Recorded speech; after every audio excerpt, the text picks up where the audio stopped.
ಸಖತ್ ಖಾರ ಬಣ್ಣ ಮತ್ತು ರುಚಿ ಆಚಿ ಚಿಲ್ಲಿ ಪೌಡರ್.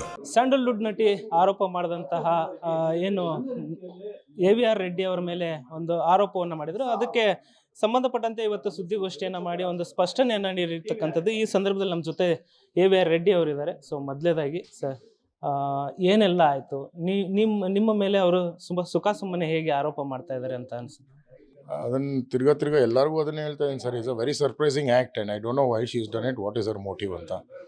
ಸೊ ಅವ್ರ ಹತ್ರ ಇವಾಗ ಬೇರೆಯವರೆಲ್ಲ ಹೇಳಿದ ಪ್ರಕಾರ ಅವ್ರ ಹತ್ರ ಏನಾದ್ರು ಪ್ರೂಫ್ ಇದ್ರೆ ತಮಗೆಲ್ಲ ಕೊಡಲಿ, ತಾವೆಲ್ಲ ಅದನ್ನು ಪಬ್ಲಿಸೈಸ್ ಮಾಡಿ ಪ್ರೂಫ್ನ. Simple thing. ನಿಮ್ಮ ಮತ್ತೆ ಅವರ ರಿಲೇಶನ್ಶಿಪ್ ಅಲ್ಲಿ ಇದ್ದಾಗ ನೀವು ಏನೋ ಒಂದಿಷ್ಟು ಗಿಫ್ಟ್ಗಳನ್ನ ಕೊಟ್ರಿ ಅಂತ ನೀವು ಆರೋಪ ಮಾಡ್ತಾ ಇದ್ದೀರಾ. ಅವ್ರು ನೋಡಿದ್ರೆ ಯಾವುದೇ ಕಾರ್ ಆಗಲಿ, ಮನೆ ಆಗಲಿ, ಅಥವಾ ನನಗೆ ಯಾವುದೇ ರೀತಿ ಗಿಫ್ಟ್ಗಳನ್ನು ಕೊಟ್ಟಿಲ್ಲ, ನಾನು ವಾಪಸ್ ಕೊಟ್ಟಿದ್ದೀನಿ ಅನ್ನೋ ಒಂದು ಮಾತುಗಳನ್ನು ಹೇಳ್ತಾರೆ. ಎಷ್ಟು ಖರ್ಚು ಮಾಡಿದ್ರಿ, ಅವರು ಏನೇನನ್ನ ವಾಪಸ್ ಕೊಟ್ಟರು ಅಂತ? ಕಾರ್ ಒಂದು ವಾಪಸ್ ಕೊಟ್ಟಿದ್ದಾರೆ, ಅದು ಬಿಟ್ಟರೆ ಬೇರೆ ಏನೂ ನಾನು ತೊಗೊಂಡಿಲ್ಲ. ಇನ್ಫ್ಯಾಕ್ಟ್ ದುಡ್ಡು ಕಾಸು ಅದೆಲ್ಲ ಏನು ಅವರೇ ಒಪ್ಕೊಂಡಿದ್ದಾರಲ್ಲ. ನನ್ನ ಕೈಯಲ್ಲಿ ಆಗೋದು ಏನಿದೆಯೋ ಅದು ಕೊಟ್ಟಿದ್ದೀನಿ ವಾಪಸ್ಸು. ನನ್ನ ಕೈಯಲ್ಲಿ ಆಗದಿರೋದು ಕೊಡು ಅಂತ ಕೇಳಿದ್ರೆ ಎಲ್ಲಿಂದ ತಂದು ಕೊಡಲಿ ಅಂತ. ಯಾಕಂದರೆ ಅವ್ರ ಫಾರಿನ್ ಟ್ರಿಪ್ಸ್ಗೆ ಮಸೈಮಾರಾಗೆ ಟ್ಯಾನ್ಜಾನಿಯಾಗೆ ಸುಮಾರು ಒಂದು $40,000-50,000 ಆಗಿರ್ಬೋದು. ಸೊ ಅದೆಲ್ಲ ಮಾತಾಡಿ ಇವಾಗ ಪ್ರಪಂಚದ ಮುಂದೆ ಬಿಚ್ಚಿಕ್ಕೋದಕ್ಕೆ ಕಾರಣ ಏನು ಅಂದರೆ, ನೀನು ನನ್ನನ್ನು ಕರ್ಕೊಂಬಂದು ಹೇಳ್ಕೊಂಡು ಬಂದು 2 ವರ್ಷ ಆದ ನಂತರ ನಿನ್ನ ಮನೆಯಲ್ಲಿ ಏನೋ ಆಗಿದೆ, ನಿನ್ನ ಫ್ರೆಂಡ್ ಮನೇಲಿ ಏನೋ ಆಗಿದೆ ಅಂತೇಳಿ ನನ್ನ ಮೇಲೆ ಸಸ್ಪೀಷಿಯಸ್ ಆದರೆ ಅದಕ್ಕೂ ನನಗೂ ಸಂಬಂಧ ಇಲ್ಲ. ಆ ಲೆಟ್ರ್ ಬರೆದಿರೋದಕ್ಕೂ ಆ ಲೆಟ್ರ್ ನಿಮ್ಮ ಮನೆಗೆ ಸೇರಿರೋದಕ್ಕೂ ನನಗೆ ಸಂಬಂಧ ಇಲ್ಲ. ಸೊ ಸಂಬಂಧ ಇಲ್ದಿರೋಂಥ ಒಂದು ಎಪಿಸೋಡ್ಗೆ ನನ್ನನ್ನು ನೀನು ಪಾರ್ಟ್ ಮಾಡಿದ್ಯಾ. ನನ್ನನ್ನು ಪಾರ್ಟ್ ಮಾಡಿ ನೀನು ನಾನು ಏನು ಮಾಡಿದ್ದೀನಿ ಅಂತ ಜನಗಳಿಗೆ ಹೇಳಿಸೋ ಥರ ಮಾಡಿದ್ಯಾ. ಸೊ ನಾನು ಹೇಳಬೇಕಾಗಿರೋ ಪರಿಸ್ಥಿತಿನಲ್ಲಿ ನಿಂತಿದ್ದೀನಿ, ಅದಕ್ಕೆ ಹೇಳ್ತಾ ಇದ್ದೀನಿ. ಸರ್, ಇವತ್ತು ಮತ್ತೆ ನೀವು ಒಂದು ಆರೋಪ ಮಾಡಿರ್ತಕ್ಕಂಥದ್ದು, ಇನ್ನು ಸುಮಾರು 2-3 ಜನ ಇದೇ ರೀತಿಯಾದಂಥ ಒಂದು ಆರೋಪವನ್ನು ಹೊರಿಸ್ತಾ ಇದ್ದಾರೆ. ಅವರು ಕೂಡ ಸದ್ಯದಲ್ಲಿ ಬರ್ತಾರೆ ಅಂತ. ಯಾರು ಏನು ಅನ್ನೋದ್ರ ಬಗ್ಗೆ ಏನಾದ್ರು ಹೇಳಿ? ಅವ್ರು ಯಾರು ಏನು ಅಂತ ನಾನು ರಿವೀಲ್ ಮಾಡೋದಕ್ಕೆ ಆಗೋದಿಲ್ಲ, ಯಾಕಂದರೆ ಅವರೆಲ್ಲ ರಿಕ್ವೆಸ್ಟ್ ಮಾಡ್ಕೊಂಡಿದ್ದಾರೆ ಅವ್ರ ಹೆಸರು ರಿವೀಲ್ ಮಾಡಬಾರ್ದು ಅಂತ. ಬಟ್ ಇಷ್ಟರಲ್ಲೇ ನಿಮಗೂ ಆ ಸುದ್ದಿ ಬರ್ತದೆ. ಆ್ಯಂಡ್ ಮೋಸ್ಟ್ ಇಂಪಾರ್ಟೆಂಟ್ಲಿ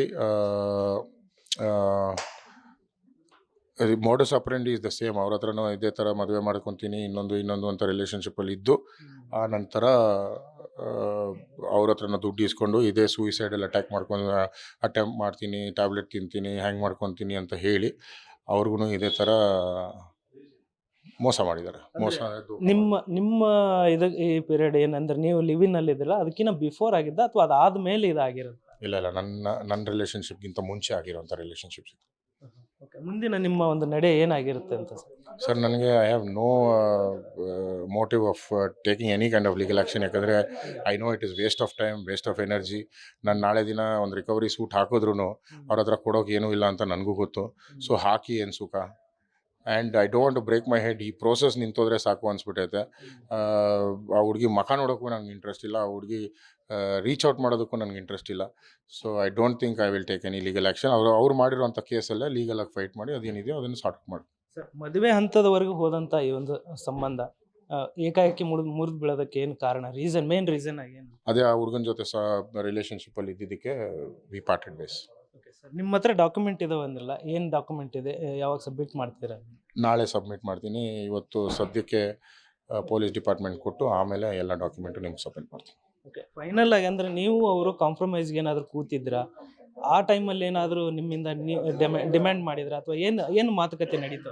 ಇಲ್ಲ, ನಾನು ಕಾಂಪ್ರಮೈಸ್ಗೆ ಅವ್ರ ಜೊತೆ ನಾನು ಕೂತಿರ್ಲಿಲ್ಲ. ನನ್ನ ವೆಲ್ ವಿಷರ್ಸು ಮತ್ತು ಅವ್ರ ವೆಲ್ ವಿಷರ್ಸ್ ಮಾತಾಡಿದ ಟೈಮಲ್ಲಿ ಏನೋ ಒಂದು ಡಿಮ್ಯಾಂಡ್ ಮಾಡಿದ್ರು, ನಾವು ಕೊಡಲ್ಲ ಅಂತ ಹೇಳಿದ್ವಿ, ಅಲ್ಲಿಗೆ ನಿಂತೋಯ್ತು. ಏನು ದುಡ್ಡು ಡಿಮ್ಯಾಂಡ್ ಮಾಡಿದ್ರೆ? ಅದನ್ನು ಹೇಳ್ತೀನಿ ಸರ್ ಇಷ್ಟರಲ್ಲಿ.